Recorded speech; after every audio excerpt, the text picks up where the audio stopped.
For the statement. I now give the floor to the representative of Islamic Republic of Iran.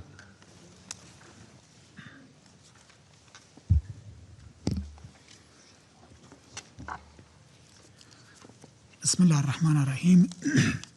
In the name of God, the Compassionate, the Merciful. Mr. President, let me state from the outset our firm objection to the participation of the so-called representatives of civil society. I must be absolutely clear. Both briefers imposed by the representative of the United States regime under this false label do not represent Iran's civil society.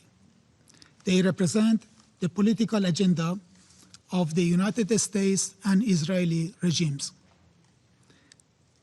They have lived outside Iran for more than 2 decades and have consistently engaged in incitement to violence and promotion of extremist and terrorist activities, including advocating and facilitating the use of lethal force against law enforcement officers. Their presence here is therefore neither legitimate nor credible, and it fundamentally undermines the integrity of this discussion. It is shameful that the United States regime transferred this esteemed body to a scene for theater and show, for baseless accusation and statement. This is in line with the United States regime in dismantling and disgracing the United Nations system. If you want to look for a case, the killing of innocent lady in Minnesota last week and nationwide crackdown can be brought here with the testimony and with the briefers. And please teach them the meaning of briefing. The briefing is different from the personal statement and accusation. Please do not sell them to the world as representatives of Iran's civil society. Their acts and statements regarding Iran are far from civil, and they have long divorced from Iran's society. They amplify the Israeli-American foreign agenda. They are both on Mossad's payroll in accordance with undeniable evidence. We have taken note of the briefing provided by ASG. Regrettably, her briefing was one-sided and not grounded in factual evidence. Mr. President, I wish to extend my deepest condolences and sympathy with a heavy and grieving heart to the brave people of my country and to the families of many victims. In recent weeks, Iran has lost numerous innocent civilians and devoted members of its security and law enforcement forces. Many of our young people were brutally murdered in acts of extreme violence resulting from the atrocities committed by ISIS. Many of our police officers sacrificed their lives in the line of duty to protect civilians and preserve public order. I speak today on behalf of a nation in mourning. It is deeply regrettable that the representative of the United States regime who requested this meeting has today resorted to lies, distortion of facts, and deliberate misinformation to conceal his country's direct involvement in steering unrest in Iran to violence.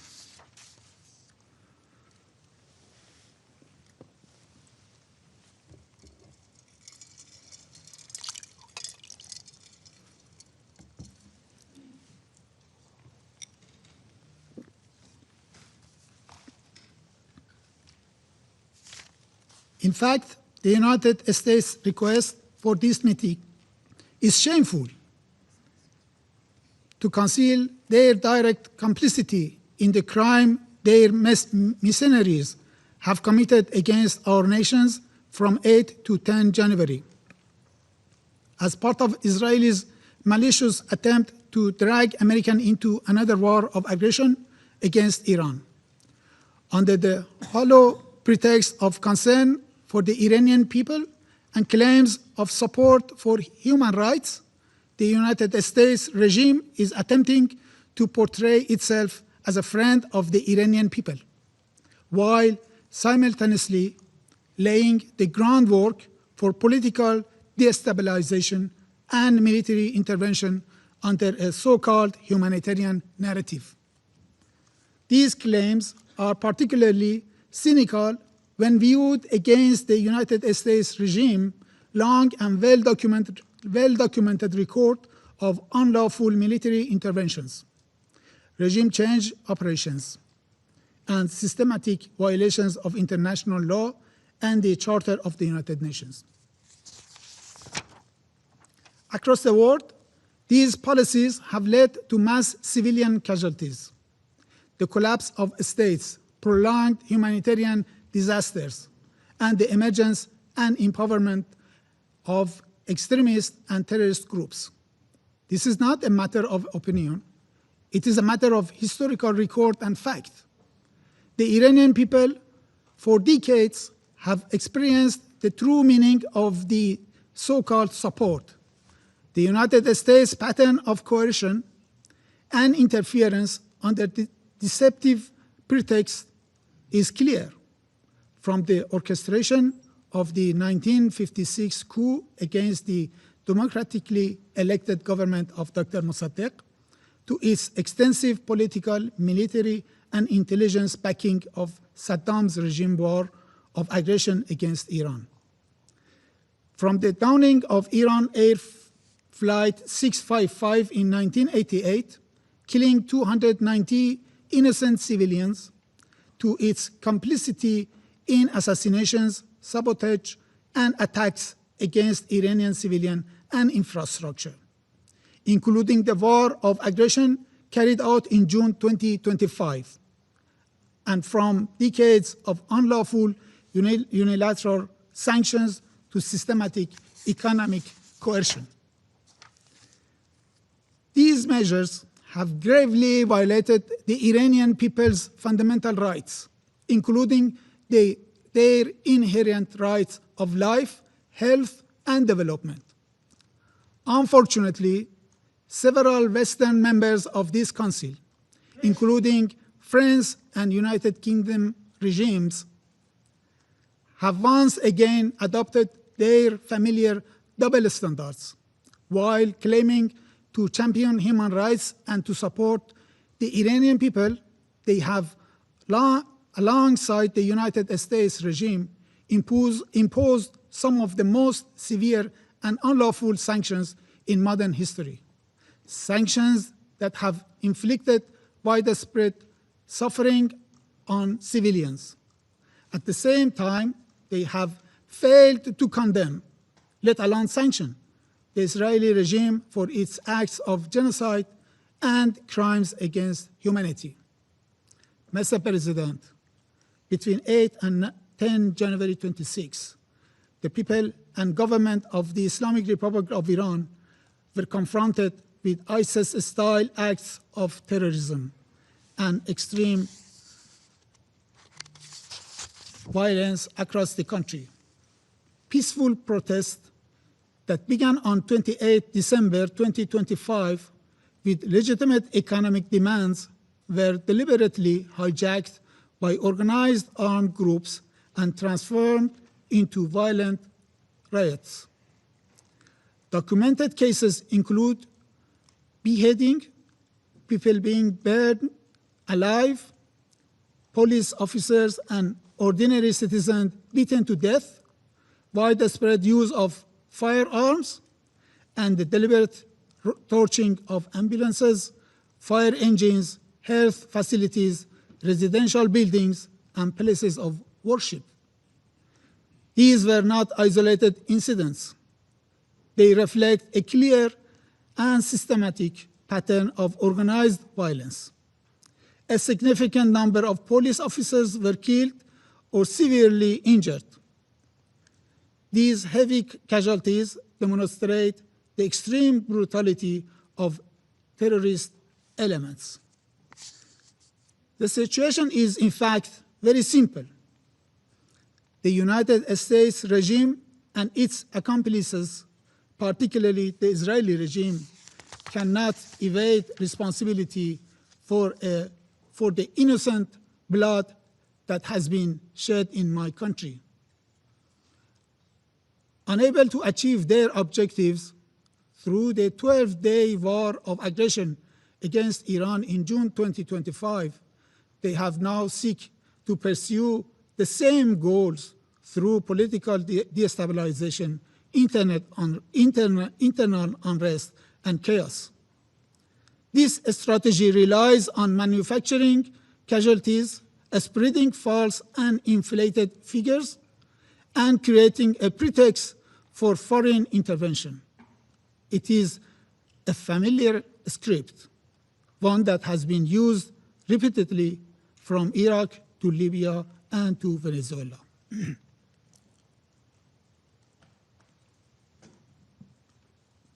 Mr. President, allow me to recall only a few of interventionist and reckless statements made by US officials, which clearly demonstrates Washington's direct involvement in this unrest.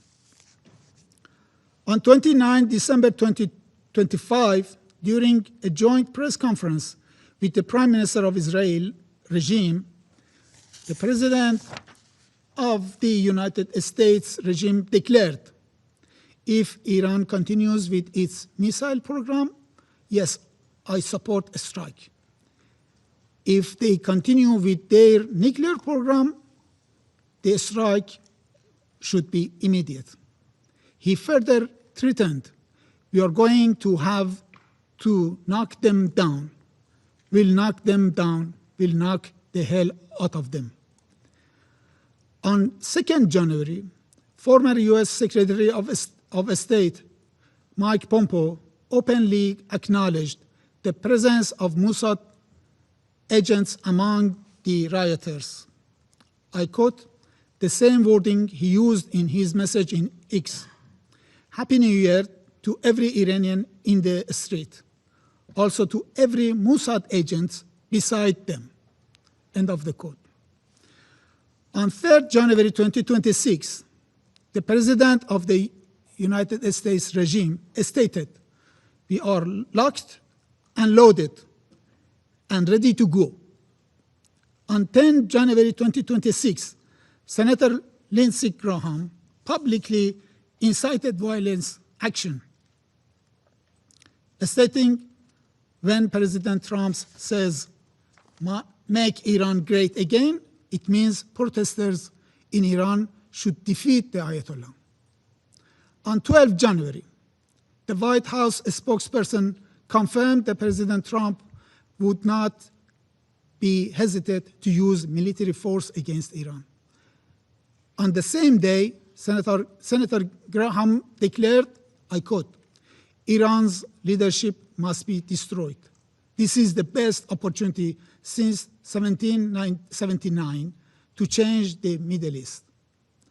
On 13 January, the US President stated, and I quote, Iranian patriots, keep protesting. Take over your institutions. Help is on its way.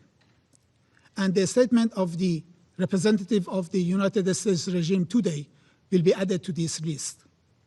These are not isolated remarks.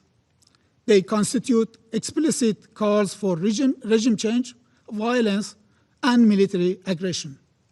Mr. President, the exploitation of peaceful protest for geopolitical purposes and reckless endangerment of civilian lives fully aligned with the destructive role and unlawful unilateral sanctions have played in creating this situation. Claims of concern for human rights ring hollow when made by those who systematically violated them. 3 days ago, millions of Iranians marched to restore calm in our cities, to support law and order, and to reject reckless attempts to push our country towards civilian conflicts. President Trump chose to ignore this historic display of unity and restraint. Instead, he issued a provocative statement aimed at reinvigorating unrest, but people of Iran nationwide ignored his invitation for further violence, and this is why calm has been reestablished across the country. Mr. President,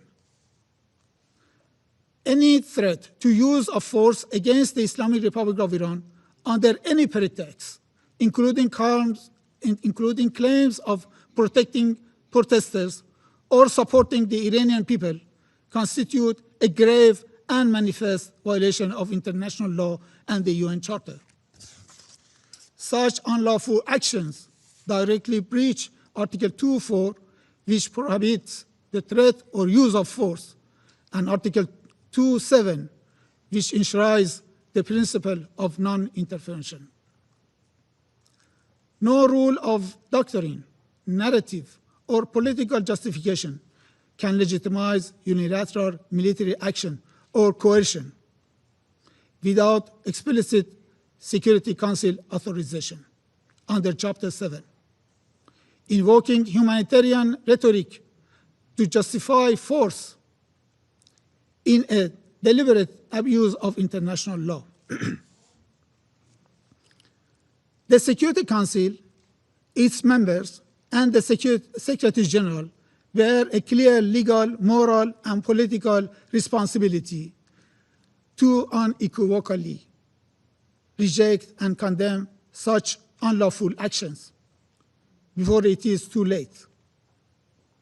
The credibility of the United Nations and the survival of the Charter itself now depend on whether this fundamental prohibition is upheld or eroded by one of its own permanent members.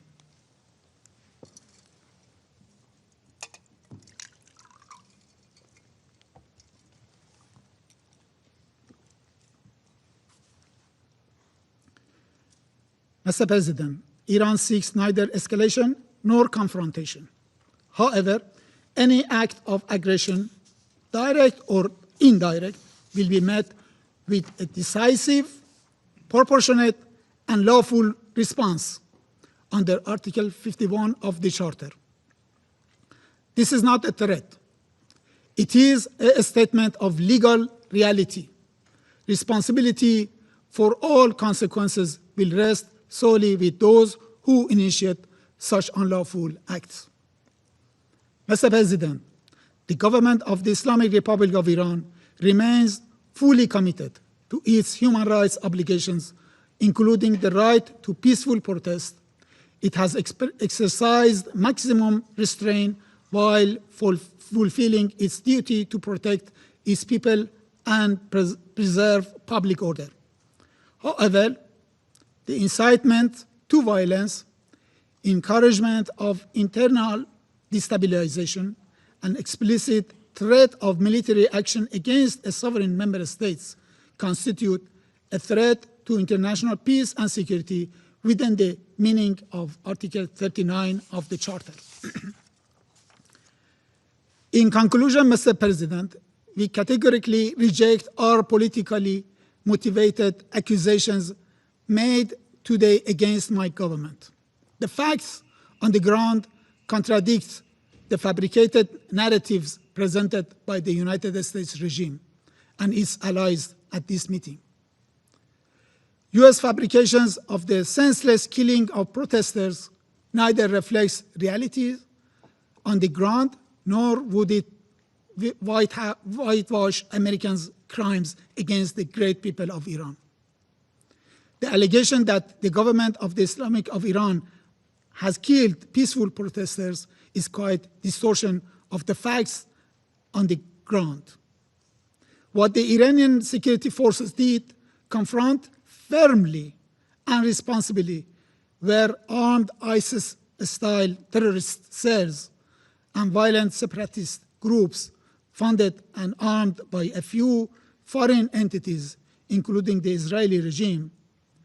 These groups deliberately targeted civilians and law enforcement officers in an attempt to ignite civil war and create the conditions for foreign intervention.